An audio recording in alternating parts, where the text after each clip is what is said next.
All right, welcome to Module 4 of this 40 Plus Foundations course, where we're going to be looking at I always say is one of the underlooked things with I, regards I, to. I would say it's the most slept on.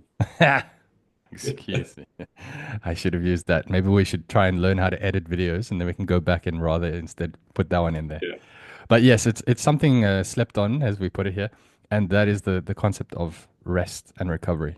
We always focus on our nutrition, we always focus on our exercise plan, but we usually overlook or sleep on the rest and recovery. So today we want to tackle exactly that topic. And so without further ado, let's pass it on to Twain. Okay. So just sharing up my slides here. Um, Hopefully this looks good. All right. So recovery for fat loss.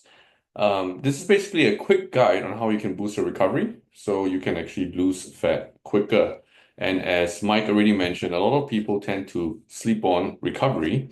But it is probably the one thing that I feel for a lot of people in today's modern lifestyle where you're so busy with work, you feel like you have 101 things on your plate to deal with. It's the one thing that actually holds people back from achieving their goals. So let me first of all introduce why sleep and stress kind of matters for fat loss. When we don't get enough sleep and stress, our metabolism actually gets impacted. And there is a very direct correlation between the amount of sleep that we get and the amount of sleep that we get and the amount of stress that we feel with the ability for our body to function at its best and to lose fat as efficiently as possible. And so if we don't take care of these things, our metabolism starts to slow down, our hunger levels actually start to go up, our energy levels start to go down, our body composition ultimately suffers as a result of that.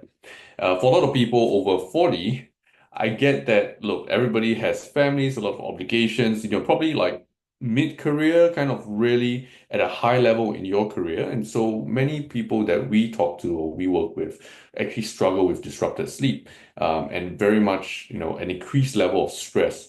Sometimes so much so that, look, health and fitness tends to be on the back burner in your head. And when you try to kind of take charge of it, it can feel like you're adding another thing onto your plate. So that in and of itself also increases the stress.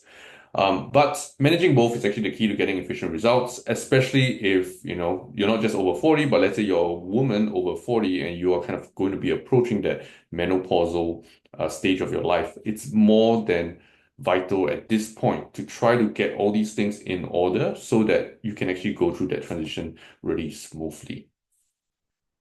Okay, so with that out of the way, we're going to move on to the next lesson where we're going to be talking about the importance of sleep and how you can actually improve your sleep.